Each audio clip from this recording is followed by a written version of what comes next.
અમરેલીના મોટા લીલિયામાં નીલકંઠ તળાવને પ્રદૂષિત કરાયાની આશંકા। નીલકંઠ સરોવરમાં કેમિકલ પદાર્થ ઠાલવી અને પ્રદૂષિત કરાયાની આશંકા છે।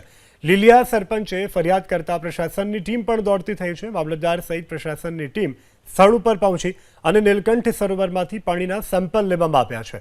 આ સરોવરને પ્રદૂષિત કરનારની સામે કાર્યવાહી કરવાની સ્થાનિકો દ્વારા માંગ કરવામાં આવી છે। દૃશ્યમાં પણ જોઈ શકાય છે કે ફીણવાળું પાણી અને તળાવમાં લીલ જામેલો પણ સ્પષ્ટપણે દેખાય છે। નીલકંઠ સરોવરમાંથી હાલ તો પાણીના સેમ્પલ લેવામાં આવ્યા છે અને સેમ્પલ બાદ જ આ પાણી કઈ રીતે દૂષિત થયું છે તેનું કારણ સામે આવશે અને આ સાથે સ્થાનિકોએ માંગ કરી છે કે આ જેની પણ કરતૂત હોય તેની સામે કડક કાર્યવાહી કરવામાં આવે।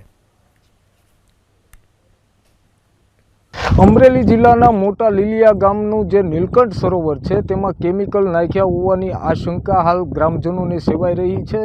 આ નીલકંઠ જે સરોવર છે તે લીલિયા ગામનો જીવાદોરી સમાન આ સરોવર છે। ત્યારે 2 દિવસ પહેલાં કોઈ ઈસમો દ્વારા અહીંયા કેમિકલ નાખ્યા હોવાનું હાલ